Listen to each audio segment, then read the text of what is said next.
Today, we honor 12 remarkable American icons whose deaths were announced on or just before July 25, 2025.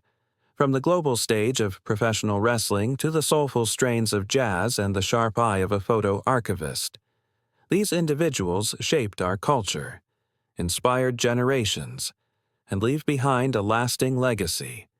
We reflect on their lives, their contributions, and the memories they leave behind.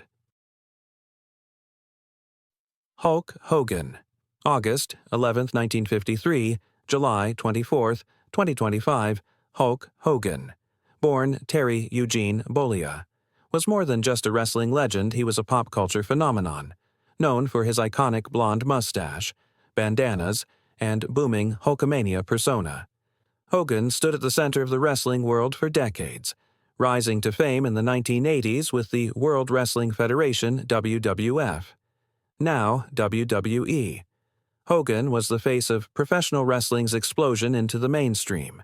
His charisma filled arenas, and his battles against the likes of Andre the Giant and Randy Savage remain among the most iconic moments in sports entertainment history. Hogan helped transform professional wrestling from regional spectacle to global entertainment empire, beyond the ring. He became a media figure with film roles, a reality TV show, and endless merchandising. Despite controversies and health struggles, including chronic back pain from years of wrestling, his place as wrestling's most recognized figure remained unshaken. As Hogan once said, "Train, say your prayers, and eat your vitamins for millions." That mantra became a childhood creed. His death at the age of 71 from cardiac arrest at his home in Clearwater, Florida, marked the end of an era. Personally, Hulk Hogan symbolized the grandeur of childhood heroes. His larger-than-life presence brought people together across generations.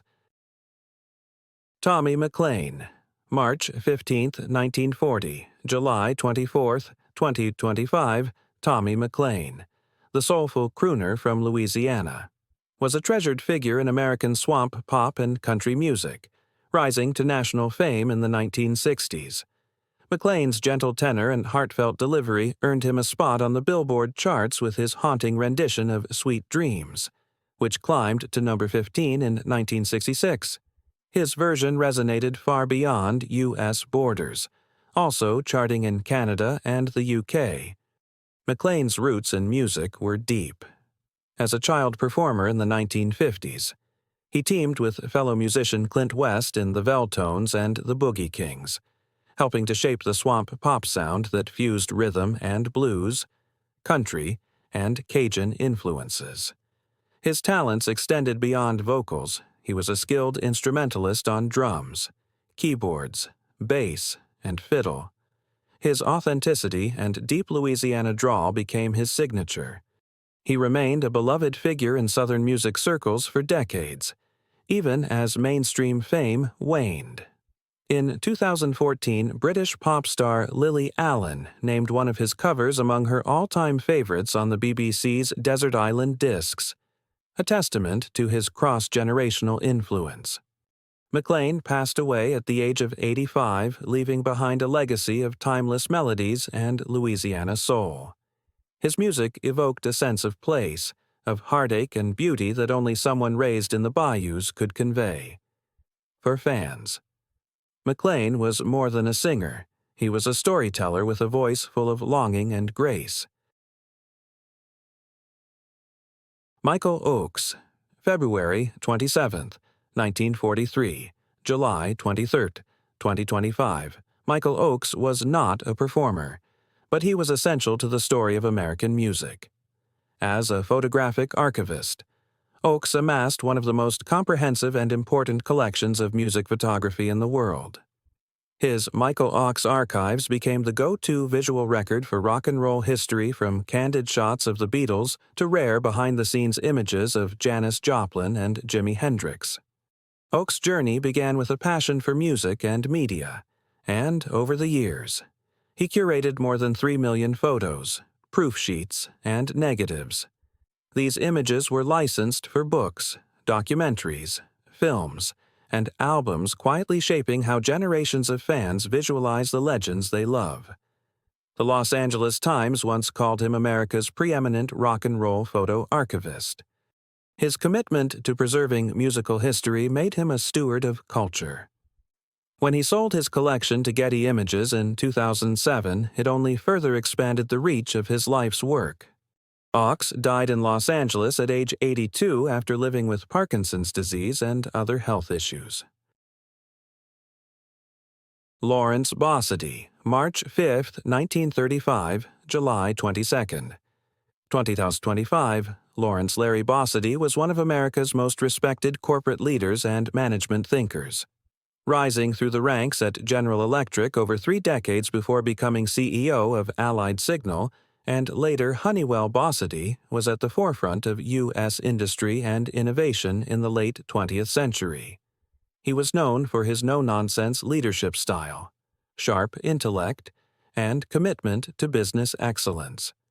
Bossidy co-authored the influential book Execution: The Discipline of Getting Things Done, which became a staple in executive boardrooms and MBA programs alike.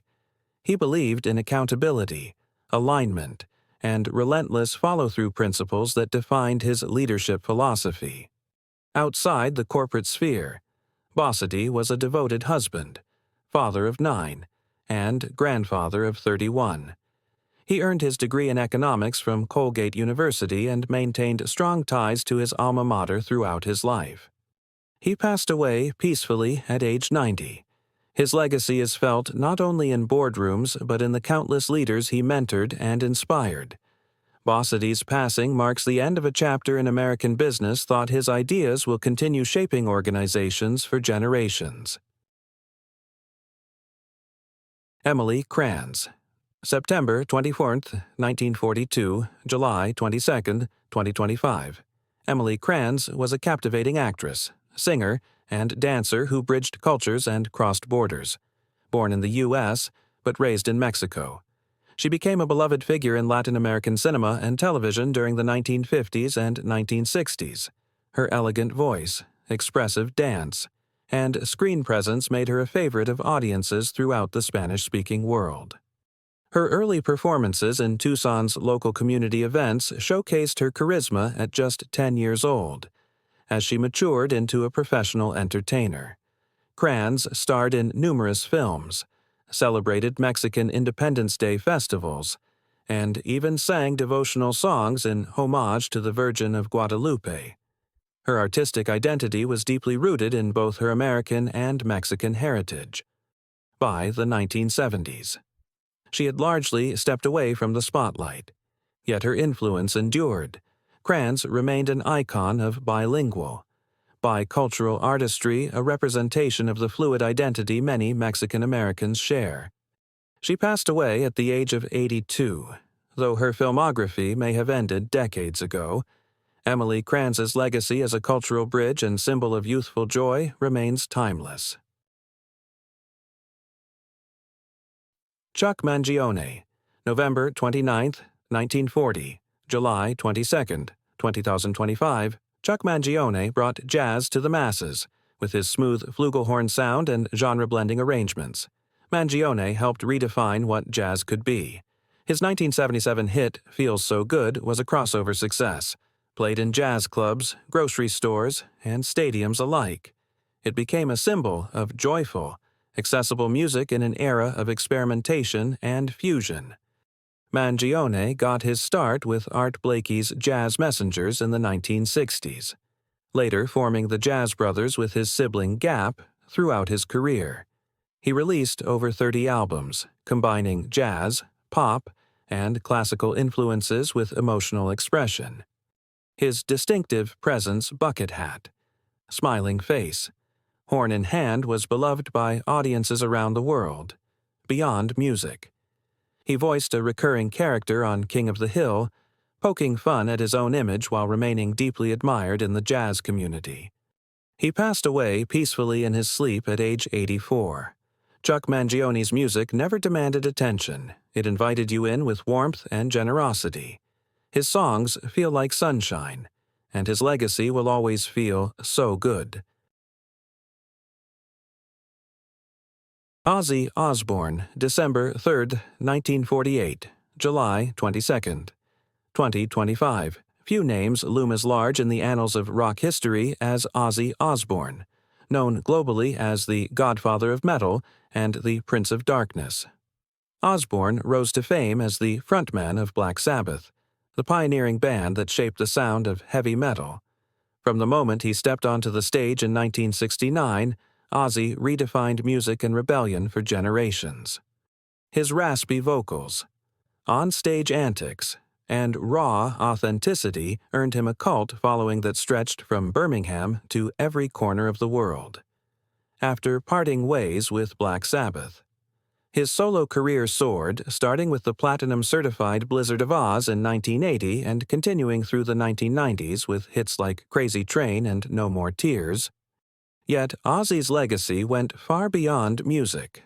With his wife and manager Sharon, he launched Ozzfest in 1996, bringing heavy metal to global stages and inspiring a new generation of artists. In the early 2000s, the Osbournes found new fame through their MTV reality show, humanizing a rock icon through candid, hilarious, and sometimes heartbreaking glimpses into their family life. Ozzy Osbourne passed away at age 76 in his hometown of Birmingham, England, for millions.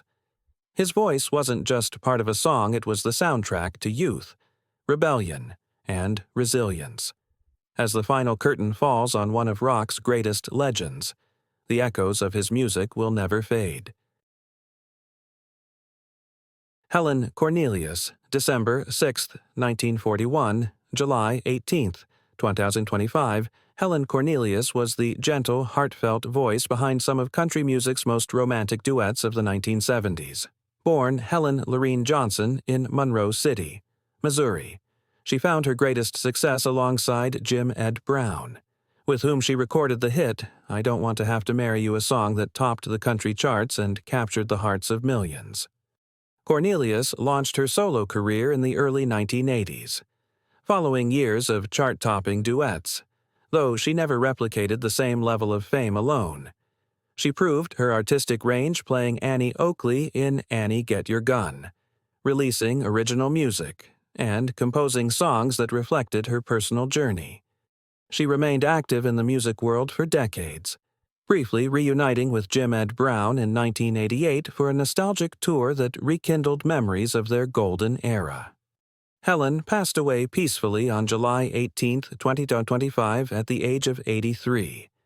Her voice carried warmth, sincerity, and timeless grace, a perfect reflection of the woman behind the microphone. Jimmy Hunt, December 4, 1939, July 18, 2025. Jimmy Hunt's childhood face is forever etched into the memory of classic sci-fi fans, as the young star of Invaders from Mars, 1953.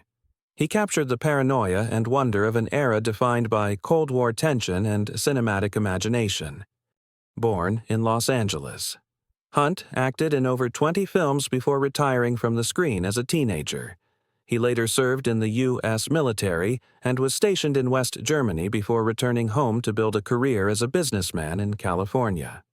In a poetic twist, Hunt made a brief return to film in 1986, playing a police chief in a remake of Invaders from Mars, nearly 33 years after the original made him a household name. He passed away from a heart attack on July 18, 2025, at age 85, quiet, humble, and private in his later life. Jimmy Hunt leaves behind a unique legacy, one that began in Hollywood lights and ended in the hearts of classic film lovers.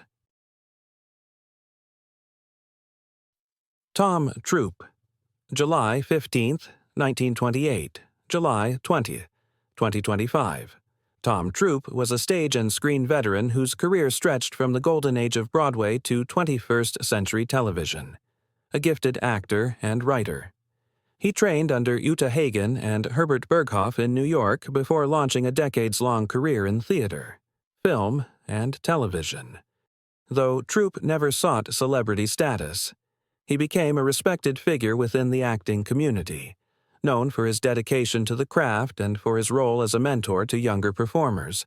He was also the longtime partner of fellow actor Carol Cook, forming one of the theater world's most beloved couples. Troupe passed away in Beverly Hills at the age of 97, survived by his son. His life was a quiet but powerful example of how lasting influence comes not from stardom but from passion and perseverance. Malcolm-Jamal Warner. August 18, 1970, July 20, 2025. Malcolm-Jamal Warner was a defining face of 1980s television. As Theo Huxtable on The Cosby Show, he brought humor, charm, and emotional depth to a role that made him a role model for countless young viewers. Warner went on to a multifaceted career as an actor, director, musician, and spoken-word artist. He appeared in acclaimed shows like Read Between the Lines and The Resident, while also earning a Grammy Award in 2015 for Best Traditional R&B Performance. His work reflected a thoughtful, evolving voice in Black culture. Tragically, Warner died at age 54 while swimming off the coast of Costa Rica during a family vacation. A sudden current pulled him under, ending a life filled with talent, kindness, and inspiration. His legacy is one of empathy, creativity, and depth both on screen and off, for many. Theo Huxtable was more than a character, he was a friend we grew up with. These 12 remarkable lives remind us that fame takes many forms, from the spotlight of the wrestling ring to the quiet influence of a jazz horn or a camera lens. As we remember Hulk Hogan, Tommy McLain, Michael Ochs, Lawrence Bossidy, Emily Kranz, and Chuck Mangione. We honor the diversity of talent and humanity they brought into the world. May their stories continue to inspire us, and may their contributions never be forgotten. If this video moved you, please like, share, and subscribe for more respectful tributes. See you next time on Death in the News Tonight.